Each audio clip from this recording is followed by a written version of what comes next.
This animal can die, and then undo it. Not by healing, not by surviving, but by becoming something else. Every living thing on Earth moves in one direction. Forward. Cells age. Damage accumulates. Time moves on. Death is permanent. Except this one. This one goes back. On this planet, life has invented countless ways to survive. Some learned to run, some learned to fight, some learned to hide. But survival has always followed the same rule. Forward. Birth, growth, decline, death. This sequence is so universal that we rarely question it. But deep in the ocean, almost invisible, drifting without intention and without memory, there exists an animal that does not accept this order. Not by resisting death, not by avoiding it, but by reversing it. The creature you are looking at has no brain, no heart, no lungs, no bones, no blood. More than 90% of its body is water. It has no centralized nervous system, no consciousness, no sense of self. And yet, it performs one of the most complex biological acts ever observed. After reaching adulthood, after reproducing, after suffering damage or starvation, this animal can return to its earliest juvenile state. Not metaphorically, not evolutionarily, literally. For humans, death is a wall. Once crossed, there is no return. In nature, death can be delayed, sometimes avoided, but it cannot be undone, until scientists observed something that should not exist. To understand how this is possible, we must first understand what a jellyfish really is. A jellyfish is not a simplified fish. It is not an unfinished animal. It is a different strategy of life. Jellyfish appeared on Earth more than 500 million years ago, before dinosaurs, before trees, before bones, before eyes. They survived every mass extinction, not by becoming stronger, but by becoming simpler. Their nervous system is decentralized, a diffuse network of nerve cells spread across the body. There is no control center to fail. If one part is damaged, the rest continues. Touch becomes response. Movement becomes decision. No memory, no planning, no future, only reaction. This simplicity is not weakness, it is protection. The discovery of the immortal jellyfish did not happen in the deep ocean. There was no expedition, no submersible, no dramatic moment. It happened in a laboratory, by accident. A group of jellyfish were kept in a tank for observation. Conditions worsened. Food stopped. Water quality declined. They should have died. Instead, something unexpected happened. Their bodies began to collapse inward. Tentacles retracted. The bell lost its shape. At first, scientists assumed they were witnessing decay. They were wrong. This was not death. It was reorganization. At first, scientists thought this was an error, a contamination, a malfunction of observation. Biology does not go backward, except it did. Under stress, the adult jellyfish did not repair itself. It dismantled itself. Cells abandoned their specialized roles. Muscle cells stopped being muscle. Nerve cells stopped being nerve. The body let go of structure, and from this collapse, a new form emerged. Polyps, the juvenile stage, from which new jellyfish would later grow.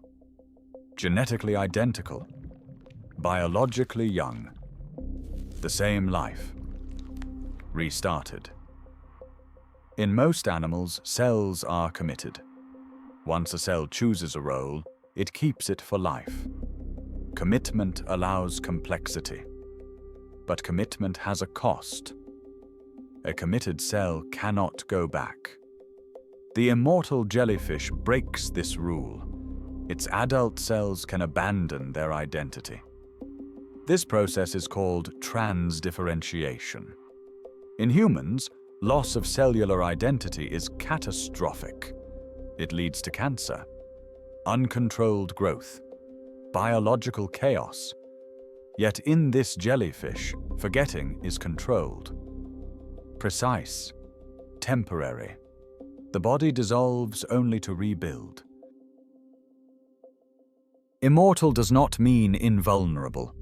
The jellyfish can be eaten, crushed, destroyed. Pollution kills it. Temperature kills it. Predators kill it. It is not powerful. It does not dominate. But if it survives injury, if conditions allow, it does not age. It does not decline. There is no built-in expiration. This is not immortality as power. It is immortality as persistence. If cells can forget who they are, why can't we? Humans are built for memory. Our cells remember damage, stress, errors. Every division leaves a mark. We age because information accumulates faster than it can be repaired. We traded immortality for complexity. A brain that can imagine the future must accept an ending. Our identity is stored in memory. To reset completely would mean losing everything. The jellyfish does not face this problem. It has no self to erase. Humans experience time as a line, past, present, future. The jellyfish experiences time as a loop. No beginning, no end, only transitions between forms. Birth is not a start. Death is not a finish, just another state. For most of Earth's history, the immortal jellyfish was rare, hidden, localized, almost invisible. But the modern world is not a balanced system. Ports, cargo ships, global trade, human activity created something new. A planet where immortality could spread. Ballast water carries microscopic polyps across oceans. Climate change expands habitable zones. Warmer waters, fewer predators. For an organism that does not age, instability is not a threat. It is an advantage. The immortal jellyfish did not conquer the world. We delivered it, from the Mediterranean to the Pacific, from local ecosystems to global networks. An organism that cannot age thrives in a world that never stabilizes. This is not coincidence. It is compatibility. In nature, stability favors specialization. In chaos, flexibility wins. The jellyfish does not need a perfect environment.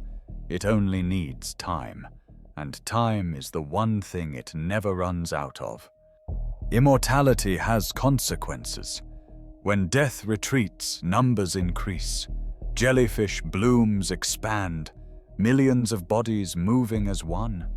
They clog fishing nets. They suffocate ecosystems. They consume oxygen.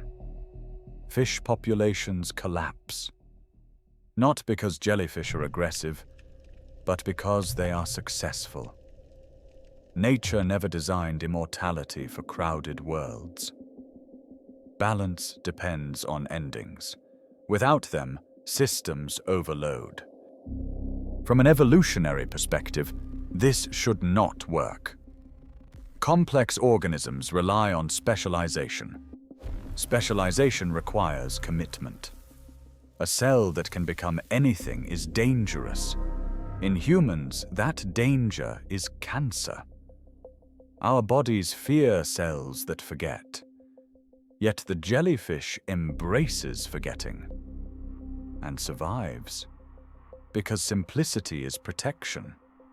No organs to fail, no brain to degrade, no hierarchy to collapse, lose a part, rebuild, lose the whole, restart. Scientists do not study this creature out of curiosity. They study it out of hope. If cells can forget damage, maybe aging can be slowed. If identity can be reset, maybe organs can regenerate. But forgetting without limits leads to chaos. Cancer is the shadow of immortality. Every attempt to reverse aging risks unleashing it. The jellyfish does not fear death, not because it is brave, but because death means nothing to it. It loses nothing by starting over. We lose everything. Humans are accumulations, stories, relationships, memories. To reset completely would mean erasure. The immortal jellyfish will outlive empires, languages, names, stories. It will not remember any of them. It does not care about legacy. It does not seek meaning. It exists, then exists again. The same life restarted. We search for immortality because we fear losing ourselves. The jellyfish survives because it is willing to lose itself completely. Perhaps that is the boundary we were never meant to cross. Would you live forever if it meant becoming no one?